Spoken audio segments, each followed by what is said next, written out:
इसका मतलब है कि इस डिस्टेंस के थ्रू उसका जो इलेक्ट्रिकल पोटेंशियल है वो 5 मिली वोल्ट हो चुका है। या अगर फिर जो यहाँ से वो इस तरह 2 को कवर करती है तो वो जो है वो 10 मिली वोल्ट तक जो है उसका इलेक्ट्रिकल पोटेंशियल चला जाएगा।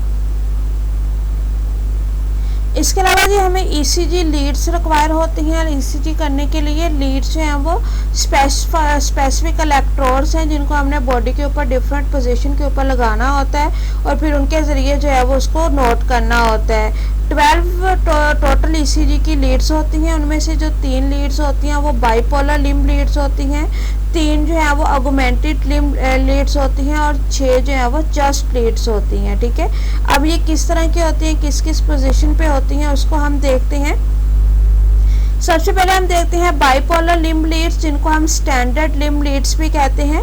बाइपोलर लिम्ब लीड इसके लिए इसे कहते हैं क्योंकि इनके 2 सिरे होते हैं, यानी कि 2 नोड्स होते हैं इनके, और ये बॉडी के ऊपर एक लीड जो है वो 2 जगह पर लगती है, 2 डिफरेंट पॉइंट्स के ऊपर अटैच होती है, इसलिए हम इनको बाइपोलर कहते हैं। ठीक है, अब हर लीड का जो है वो एक सिरा पॉजिटिव इलेक्ट्रोड में होता है और एक जो है वो नेगेटिव इलेक्ट्रोड में होता है। टोटल 3 हमारे पास बाइपोलर लीड है।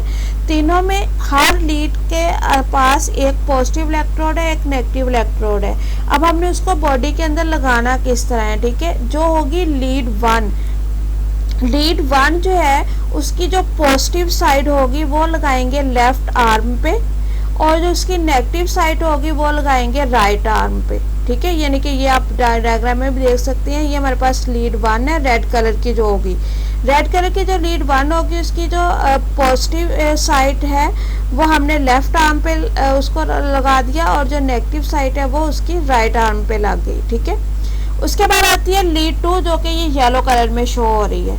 अब येलो कलर की जो लीड 2 है इसकी जो पॉजिटिव साइड है वो लगानी है लेफ्ट लेग के ऊपर और जो नेगेटिव साइड है वो लगानी है राइट आर्म के ऊपर। ठीक है, अब उसके बाद आती है लीड 3 जो कि ब्लू कलर में शो हो रही है। इसकी जो पॉजिटिव साइड है, पॉजिटिव इलेक्ट्रोड है वो लगाना है लेफ्ट लेग पे और जो नेगेटिव इलेक्ट्रोड है वो लगाना है लेफ्ट आर्म पे।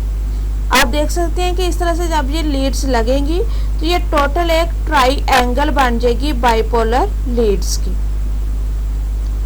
उसके बाद आती है यूनिपोलर लीड, यानी कि जो कि बॉडी के ऊपर सिर्फ एक ही पोजीशन पे लगती हैं और एक ही पोजीशन से ये नोट ये भी 3 तरह की होती हैं। ठीक है, और ये किस तरह की है, इसमें AVR है। ठीक है, AVR जो है ये राइट आर्म के ऊपर लगाई जाती है, AVL जो है वो लेफ्ट आर्म के ऊपर लगाई जाती है और जो AVF होती है वो लेफ्ट फुट के ऊपर लगाई जाती है। इसकी भी ट्राइएंगल बनती है लेकिन इसकी जो ट्राइएंगल है वो आर्म्स टू फुट, यानी कि इस तरह से ये जो है वो यूनिपोलर 3 लीड्स भी अटैच हो गई। 6 लीड्स अटैच हो गई, बाकी 6 जस्ट लीड्स रह गई। अब जो 6 जस्ट लीड्स हैं वो भी सारी यूनिपोलर है, यानी कि एक एक नोड ही है। अब उनको V1 V2 V3 इस तरह से जो है वो किया जाता है। ठीक है, देखें V1 लीड जो है वो 4th इंटरकोस्टल स्पेस, यानी कि जो राइट साइड पे स्ट्रेनम जो हमारे सीने की हड्डी है उसके राइट साइड पे जब हम रिब्स को काउंट करते हैं तो जो हमारे 4 नंबर वाली रिब है उसके ऊपर V1 लीड लगानी है। इसी तरह लेफ्ट साइड पे स्ट्रेनम के लेफ्ट साइड पे रिब्स को काउंट करेंगे तो जो 4th नंबर वाली रिब है उसके ऊपर V2 लीड लगानी है।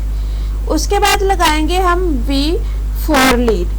V4 लीड कहाँ पे लगानी है, 5th लेफ्ट साइड पे, 5th जो इंटरकोस्टल मसल है यानी कि 5 नंबर वाली रिब है उसके ऊपर।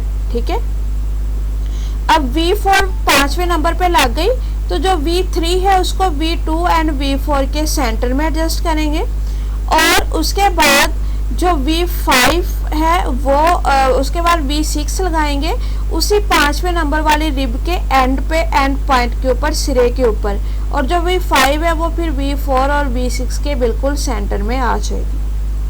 ठीक है जी, इस तरह से लीड्स को एडजस्ट कर लेते हैं। अब इन लीड्स को एडजस्ट करने के बाद नेक्स्ट क्या होता है कि हमने इसको जो है वो रिकॉर्ड करना है। ठीक है, रिकॉर्डिंग के लिए हम नेक्स्ट वीडियो में देखेंगे कि किस तरह से इनकी वेव फॉर्मेशन होती है और किस तरह से हम इसको रिकॉर्ड करते हैं।